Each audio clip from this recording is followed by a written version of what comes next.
हम सबके आदर्श पुरुष, हम सबके गौरव पुरुष, हम सबके वीर पुरुष, हम सबके प्रेरणा पुंज परम पूज्य श्री रघुनाथ योगी जी का मंगल में चलाते हुए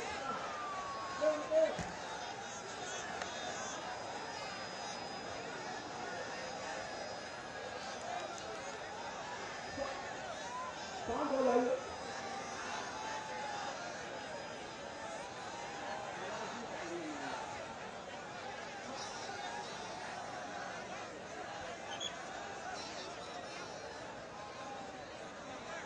हमारे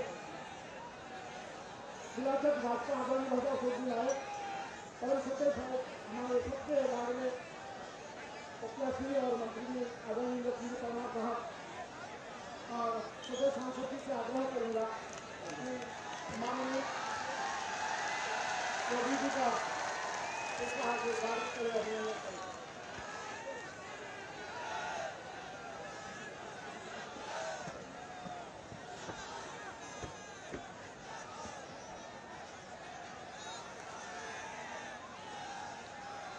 भारत माता की वंदे वंदे। मैं आदरणीय हम सबके लाडले, हम सबके क्षेत्र में विकास की गंगा बहाने वाले सुबह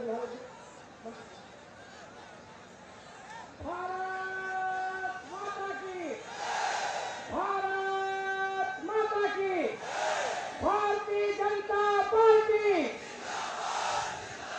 भारतीय जनता पार्टी। आज इस विशाल जनसभा में हमारे बीच उत्तर प्रदेश के मुख्यमंत्री आदरणीय योगी जी, भारतीय जनता पार्टी के जिले के अध्यक्ष आदरणीय अशोक जी,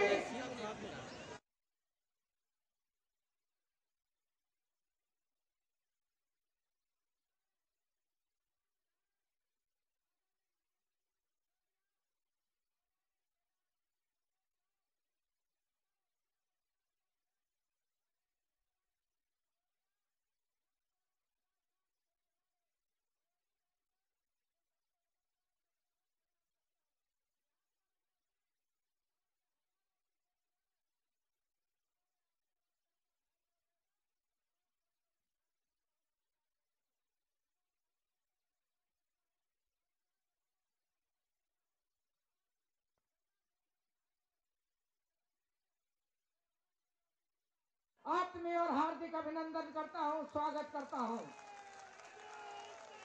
सुजानपुर की धरती आदरणीय योगी जी के चरण पड़ने से और गुणवान होगी, मूल्यवान होगी और इस पुण्य भूमि का और पुण्य प्रताप बढ़ने का योग बन रहा है। हम जानते हैं कि 2003 से मध्य प्रदेश में भारतीय जनता पार्टी की सरकार ने विकास का परचम फहराया है, गांवों को बदला है, शहरों को बदला है और लोगों के व्यक्तिगत जीवन में बदलाव लाने वाली योजनाओं को प्रारंभ किया है। और जब से भारत के प्रधानमंत्री आदरणीय नरेंद्र मोदी जी बने हैं, तब से उन्होंने जब कल्पना भी नहीं कर सकते थे कि हमारे गरीब की झोपड़ी का छत पक्का होगा, ऐसे पक्के मकान बनाने का रिकॉर्ड भी मध्य प्रदेश ने अपना स्थापित किया है। 2003 और आज 2023 के मध्य प्रदेश में बदला स्वरूप दिखता है। 7.5 लाख हेक्टेयर जमीन एक तरह सिंचित होती थी, आज हम 47 लाख हेक्टेयर जमीन सिंचित करने का रिकॉर्ड है। और जो योजनाएं पाइपलाइन में है, मां नर्मदा का पानी हर गांव तक, हर खेत तक पहुंचने वाला है और तब हमारी क्षमता वृद्धि होकर के हो जाएगा। 75 लाख हेक्टेयर जमीन को सिंचित करने वाला मध्य प्रदेश बनने वाला है। भाई और बहनों, पिछले चुनाव में मुझे आपने आशीर्वाद दिया था। मध्य प्रदेश के यशस्वी मुख्यमंत्री शिवराज सिंह जी चौहान ने मुझे एक ऐसा पवित्र कार्य करने का अवसर दिया जिस पर आप सब लोगों को गर्व है। और गर्व इस बात का है कि शिक्षा के क्षेत्र में आमूलचूल परिवर्तन करने का काम मध्य प्रदेश की धरती पर आपके वोट के सामर्थ्य से हो रहा है। हमने शिक्षा में आमूलचूल परिवर्तन किया है। कभी मध्य प्रदेश 17 नंबर पर होता था देश में, आज 5वें स्थान पर आ चुके हैं। और सीएम राइस योजना के द्वारा हम ऐसे उन गरीब माँ बाप के सपनों का कि हमारा बेटा भी अच्छे भवन में बैठकर पढ़ाई कर सकता है, हमारा बेटा भी अच्छी शिक्षा प्राप्त कर सकता है,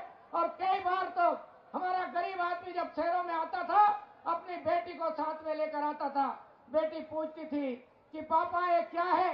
किसी प्राइवेट बिल्डिंग को देख करके, स्कूल की बिल्डिंग को देख करके बेटी पूछती थी कि पापा क्या है। बेटी, बाप जवाब देते थे, पिताजी जवाब देते थे बेटी ये स्कूल है। बेटी फिर उत्साह से कहती थी कि पिताजी ये स्कूल है। बोले हाँ बेटी ये स्कूल है। लेकिन बाद में बेटी अपने पिताजी से पूछती थी कि क्या पापा मैं स्कूल में पढ़ सकता हूँ। पिताजी कोई जवाब नहीं देते थे, सुन हो जाते थे, चुपचाप हो जाते थे। बेटी बार बार आग्रह करती थी। अंत में पिताजी निराश होकर के अपनी बेटी को जवाब देते थे कि बेटी अपन गरीब है और इसलिए इस स्कूल में नहीं पढ़ सकते हैं। लेकिन भारत के प्रधानमंत्री नरेंद्र मोदी जी ने उन गरीब माँ बाप के सपनों को साकार करने के लिए शिक्षा के क्षेत्र में आमूलचूल परिवर्तन करने का काम किया है। अब हमने मध्य प्रदेश की धरती पर अत्याधुनिक सुविधाओं के साथ में सीएम राइस स्कूल स्थापित करने का संकल्प को आगे बढ़ा दिया है। मध्य प्रदेश का पहला स्कूल सुजानपुर विधानसभा क्षेत्र के गोलाना में स्थापित हो चुका है और उसकी भव्यता, उसकी दिव्यता आप देख सकते हैं। शिक्षा के क्षेत्र से केवल हम भवनों का निर्माण ही नहीं कर रहे, हम शिक्षा में आमूलचूल परिवर्तन भी कर रहे हैं। लेकिन एक बात और जो सबसे महत्वपूर्ण है, हमने भारत के गुलामी के इतिहास को भी सही करने का निर्णय किया है। अपने गौरवशाली इतिहास और अपने महापुरुषों को महान लिखते हुए विदेशियों को आक्रमणकारी, विदेशी लुटेरों को लुटेरा लिखने का काम भी शिक्षा के क्षेत्र में करने का काम हमने प्रारंभ कर दिया है। आज योगी जी हमारे बीच में है, हम सब लोग उनका सुनने आए हैं। मैं योगी जी से प्रार्थना करता हूं कि ये विराट जन समुदाय आज आपको देख करके, आपको हमारे बीच पा करके अपने आप को धन्य महसूस करता है। और मैं विश्वास के साथ कहता हूं कि सुजानपुर विधानसभा क्षेत्र में जिस प्रकार से काम विकास की गति तेज की है और हम अच्छा मध्य प्रदेश के साथ साथ अच्छा सुजानपुर बनाने का संकल्प भी लेता हूं। मैं विश्वास दिलाता हूं कि आपके वोट का सामर्थ्य आपको हमेशा गर्व करने का एहसास कराता रहेगा। आपने वोट देंगे और विश्वास करेंगे, उस पर आपको गर्व और एक बड़ा विश्वास का भाव पैदा होगा। मैं आज के अवसर पर आप सबसे यही प्रार्थना करता हूं कि मुझे आपका आशीर्वाद प्रदान करें और भारतीय जनता पार्टी की सरकार मध्य प्रदेश में बना करके फिर से मध्य प्रदेश को आत्मनिर्भर मध्य प्रदेश और आत्मनिर्भर भारत के संकल्प के साथ जोड़ने का काम करें। आज हमारे बीच में आदरणीय योगी जी है, मैं सीधे सीधे उनको यहाँ पर आप लोगों के बीच में आमंत्रित करता हूँ। हमारे उत्तर प्रदेश के मुख्यमंत्री आदरणीय योगी जी।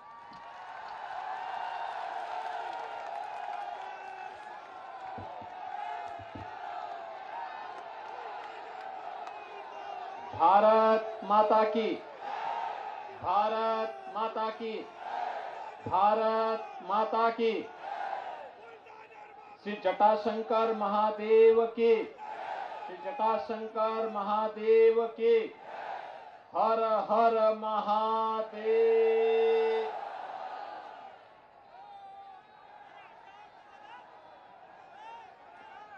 भारतीय जनता पार्टी के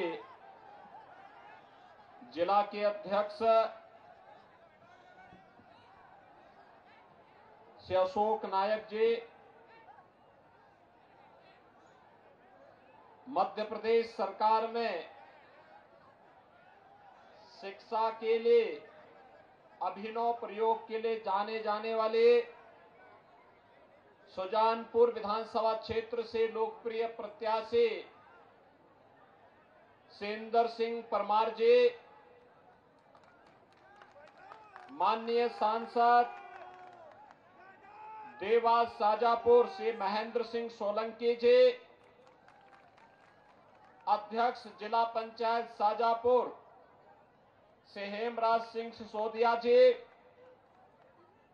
विधानसभा प्रभारी श्री अर्जुन सिंह पाटीदार जी,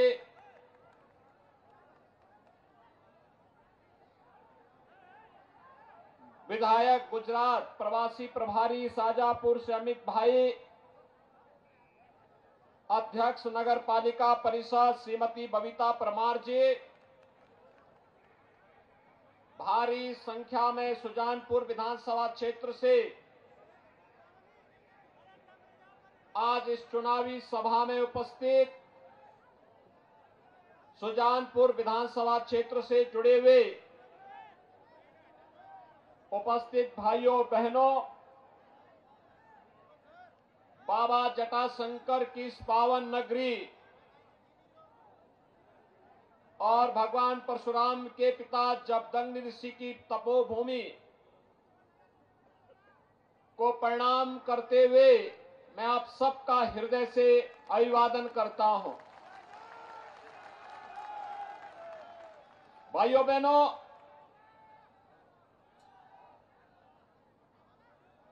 मैं उत्तर प्रदेश की धरती से आया हूं।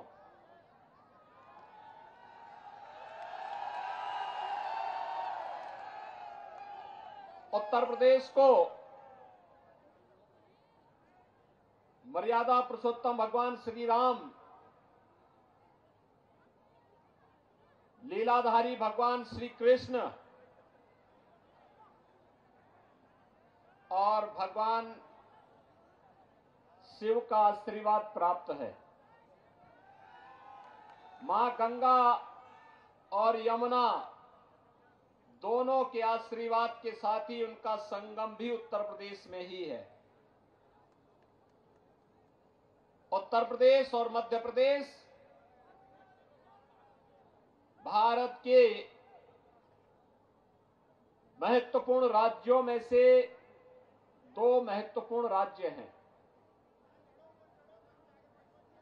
और उत्तर प्रदेश और मध्य प्रदेश आपस में साझी विरासत, संस्कृति और परंपरा के साथ भी ऐसे जुड़े हैं जैसी एक आत्मा और दो शरीर के रूप में कार्य कर रहे हों। भाइयों बहनों, आज मुझे सुजानपुर में आकर के आप सबसे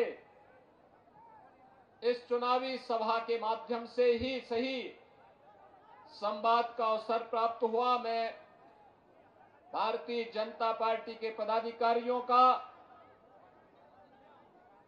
यहां के लोकप्रिय प्रत्याशी का हृदय से धन्यवाद करता हूं। भाइयों बहनों, हम सबकी पीढ़ी सौभाग्यशाली है। हमारी पीढ़ी सौभाग्यशाली इसलिए है क्योंकि हम बदलते हुए भारत को अपनी आंखों से देख रहे हैं, एक नए भारत का दर्शन कर रहे हैं,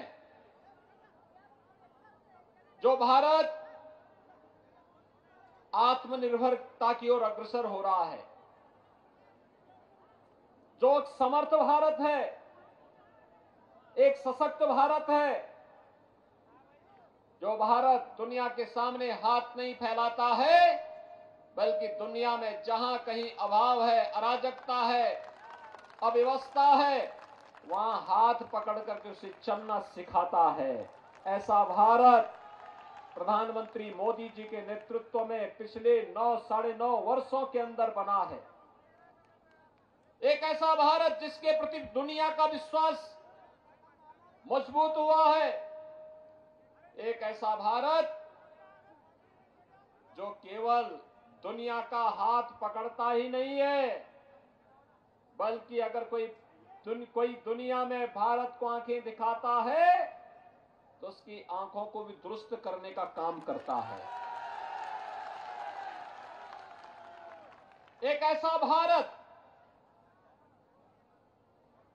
जो संकट के समय दुनिया के लिए एक आशा है, दुनिया की मानवता की कुछ आकांक्षाओं की पूर्ति का मादा रखता है, और एक ऐसा भारत जिसने उत्तर से दक्षिण तक, पूरब से पश्चिम तक संपूर्ण भारत के 142 करोड़ लोगों को एक परिवार के रूप में मान करके सबका साथ और सबके विकास की भावना के साथ उसको जोड़ने का कार्य किया है।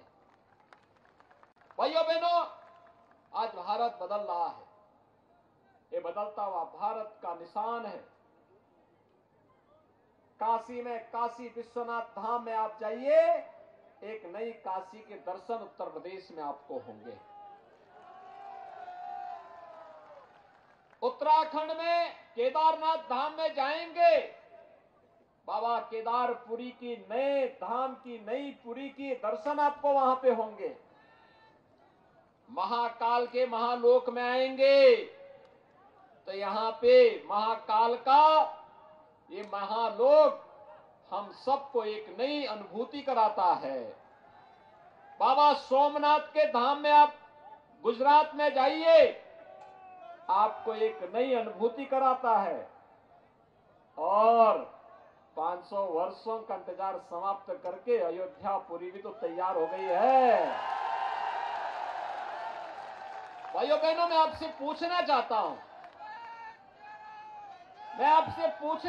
हूं, अयोध्या में राम जन्मभूमि के मंदिर विवाद का समाधान हुआ, आज मंदिर का निर्माण भी हो रहा है। और 22 जनवरी 2024 को प्रधानमंत्री मोदी जी के कर कमलों से रामलला अपने मंदिर में विराजमान भी होंगे। ये जो तीनों प्रकार के कार्यक्रम हैं, आप में से भी और आपके पूर्वजों ने भी अयोध्या के राम मंदिर के लिए संघर्ष किया था। इससे बड़ा सौभाग्य और क्या हो सकता है कि जिसके लिए हमारे पूर्वज बलिदान हुए थे, जिसके लिए उन्होंने संघर्ष किया था, जिसके लिए उन्होंने साधना की थी, जो उनकी मनोकामना थी, हम अपनी आंखों से, भौतिक आंखों से आज उस कार्य को मूर्त रूप होते हुए देख रहे हैं। इसलिए मैंने कहा हम सौभाग्यशाली हैं, हमारी पीढ़ी सौभाग्यशाली है। लेकिन भाइयों बहनों, मैं आपसे पूछना चाहता हूं, अयोध्या में राम मंदिर का काम क्या कांग्रेस कर पाती? कांग्रेस तो चाहती ही नहीं थी, क्योंकि कांग्रेस का नाम ही समस्या है। कांग्रेस चाहती ही नहीं थी समस्या का समाधान हो। कांग्रेस ने तो कह दिया था कि नहीं, कोई परिवर्तन नहीं होना चाहिए। और तो राम भक्तों ने कहा कि गुलामी के ढांचे को हटा देंगे, न रहेगा बांस, न बजेगी बांसुरी। भाइयों बहनों, कांग्रेस ने देश को समस्याएं दी हैं। एक कांग्रेस ने आतंकवाद की समस्या दी, उग्रवाद की समस्या दी, नक्सलवाद की समस्या दी, भ्रष्टाचार के कारण देश की छवि को धूमिल किया। देश के अंदर शोषण और भ्रष्टाचार के लिए कांग्रेस के काले इतिहास को आने वाली पीढ़ी जब देखेगी, पढ़ेगी, भाइयों बहनों, कांग्रेस को छूने की बात तो दूर, वोट देने की बात तो दूर, वह दूर से छूने के लिए भी तैयार नहीं होगी। जिस कांग्रेस ने हमारे इतिहास को हर पग पग पर कलंकित करने का कार्य किया हो, उसे अपमानित करने का कार्य किया हो, इतिहास में किस प्रकार के पन्ने पढ़ाए जाते थे? इतिहास में हमें पढ़ाया जाता था कांग्रेस के समय का इतिहास, अकबर महान है, यानी महाराणा प्रताप को ये महान नहीं मानते थे, अकबर को महान मानते थे। एक कांग्रेसियों का इतिहास है। और भाजपा कहती है कि महाराणा प्रताप और छत्रपति शिवाजी महाराज महान है। अंतर स्पष्ट है। एक और गुलामी की निगाहों से पूरे देश को देखने वाली कांग्रेस देश को पुनः गुलामी की ओर धकेलने का कुत्सित प्रयास कर रही थी। दूसरी तरफ अपने राष्ट्रीय स्वाभिमान और सम्मान के लिए जानी जाने वाली भारतीय जनता पार्टी, जो राम और कृष्ण की परंपरा पर भी श्रद्धा रखती है, महाराणा प्रताप और छत्रपति शिवाजी महाराज की परंपरा पर भी गौरव की अनुभूति करती है, राजा भोज की परंपरा पर भी गौरव की अनुभूति करके आगे बढ़ने का कार्य करती है। यह है भारतीय जनता पार्टी। भाइयों बहनों, कांग्रेस ने तो राम और कृष्ण के अस्तित्व को भी नकार दिया था। उन्होंने राम और कृष्ण के अस्तित्व को कहा ये सब तो मिथक है, ये हुए ही नहीं। यानी उनके लिए भारत का इतिहास केवल पंडित जवाहरलाल नेहरू से प्रारंभ होता है और उनके लिए सबसे पवित्र ग्रंथ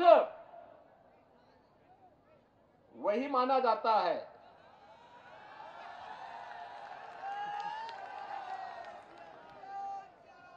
वे अपने को आज भी एक्सीडेंटल कहते हैं।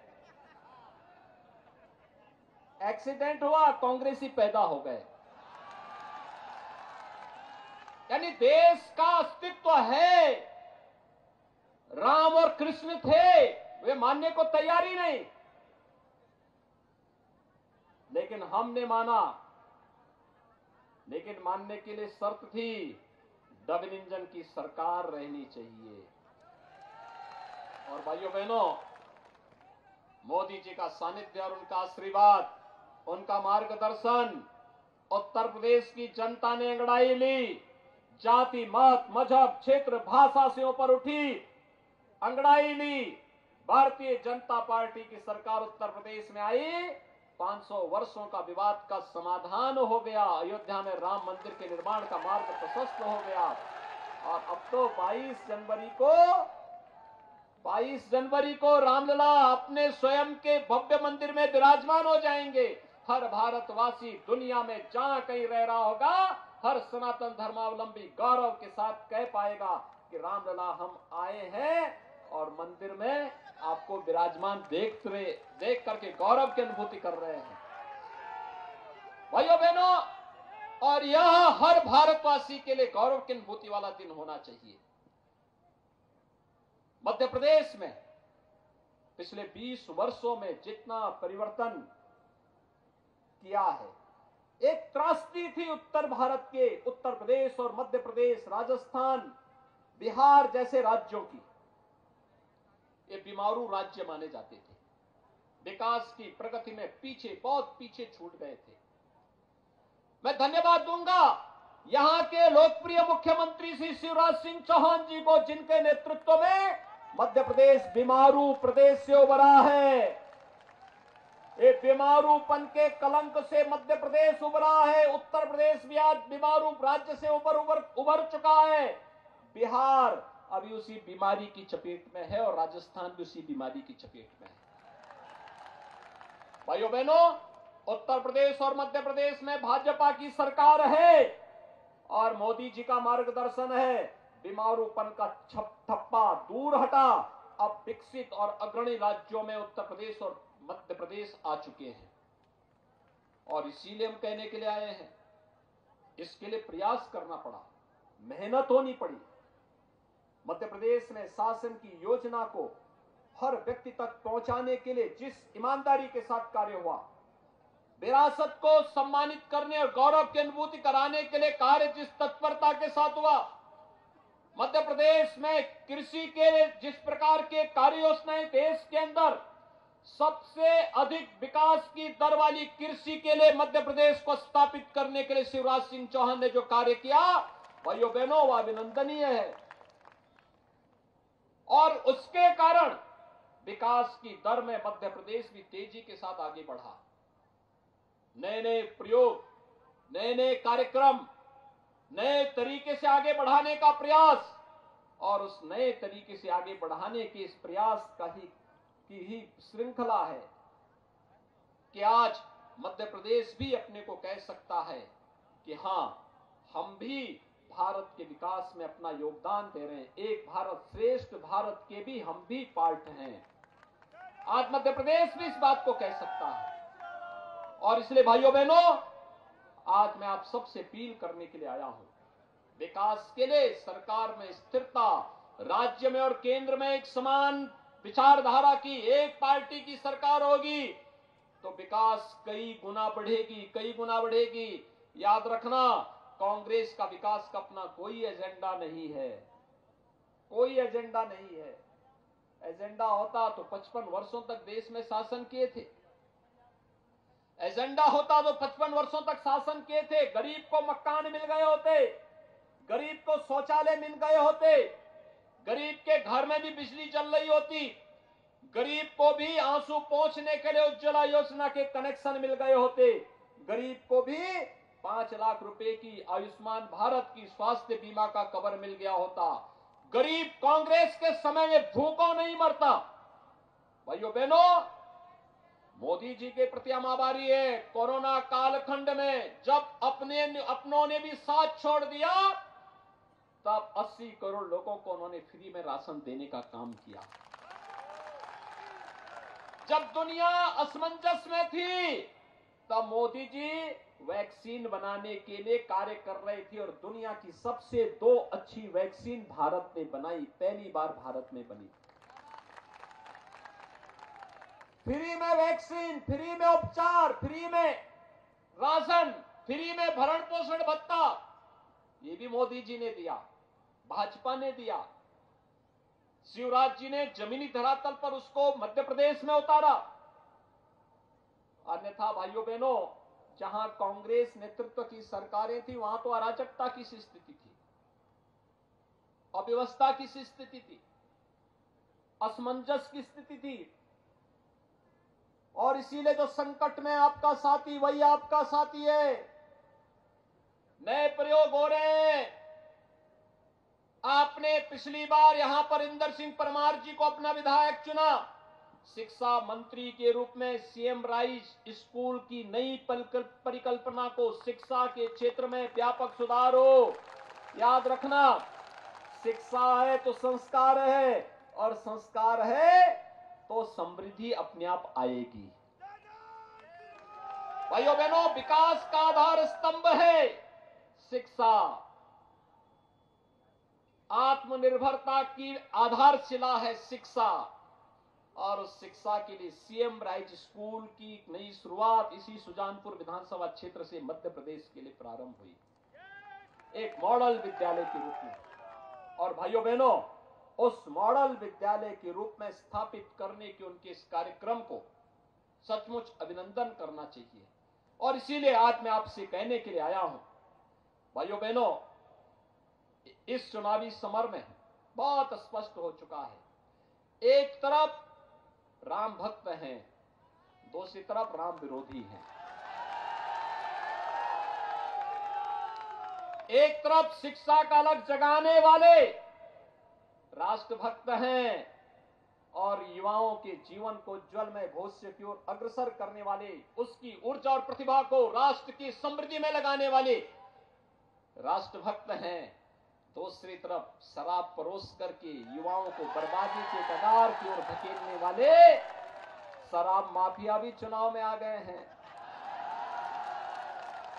ये शराब माफिया भी अब चुनाव में आ रहे हैं। आप देखो भाइयों बहनों, ये माफियाओं की हिम्मत देखो ना कि चुनाव भी लड़ने का कार्य कर रहे हैं।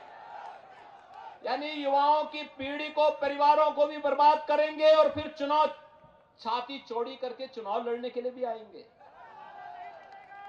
भाइयों बहनों, आपको तय करना है, शिक्षा और संस्कार चाहिए या फिर शराब और उससे बर्बादी चाहिए, यह भी तय करना है। भाइयों बहनों, यही कहने के लिए आज मैं आपके पास आया हूं। हमें अपने वर्तमान के साथ साथ अपने भविष्य को बनाना है तो हमें शिक्षा चाहिए। शिक्षा हमारी प्राथमिकता होनी चाहिए, स्वास्थ्य हमारी प्राथमिकता होनी चाहिए, रोजगार हमारी प्राथमिकता होनी चाहिए, बड़े बड़े उद्योग लगे, यह हमारी प्राथमिकता होनी चाहिए। इंफ्रास्ट्रक्चर के लिए बड़े बड़े हाईवे बने, एक्सप्रेसवे बने, एयरपोर्ट बने, वाटरवे हो, इन सब के लिए हमें एक स्टेडियम बने, इसके लिए तो हम समर्थन करें।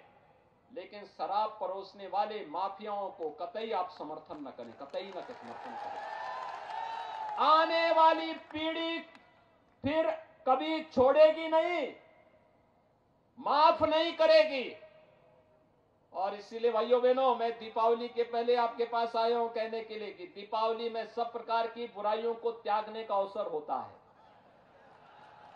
ये सब बुराइयों को 17 नवंबर को वोटिंग होनी है, और 11 को अयोध्या का दीपोत्सव और 12 को दीपावली का भव्य आयोजन होना है।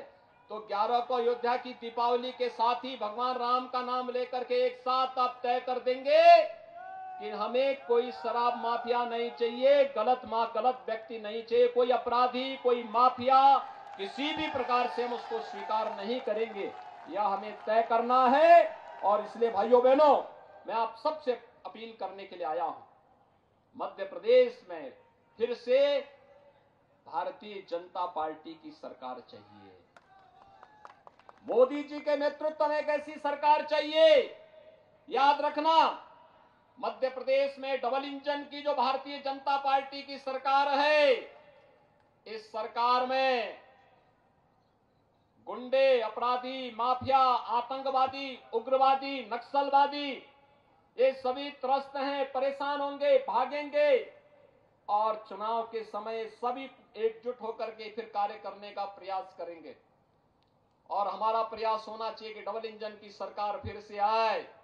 डबल इंजन की सरकार का क्या परिणाम होगा और कैसे डबल इंजन सरकार ने अपने कार्यक्रमों को आगे बढ़ाया है।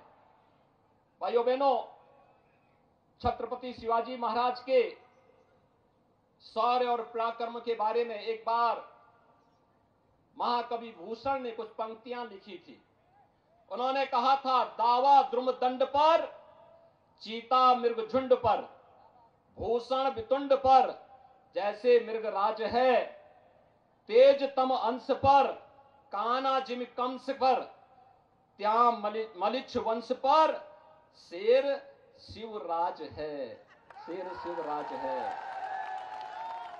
और मैं आप सबको आह्वान करने के लिए आया हूं, यानी इसका अर्थ है, जिस प्रकार पेड़ों के तनों पर दावानल, हिरणों के झुंड पर चीता, हाथी पर शेर, अंधेरे पर प्रकाश की एक किरण, कंस पर कृष्ण भारी हैं, उसी प्रकार मलिच्छ वंश पर शिवराज शेर के समान भारी हैं। और इसलिए भाइयों बहनों, मैं आप सबका आह्वान करने के लिए आया हूं।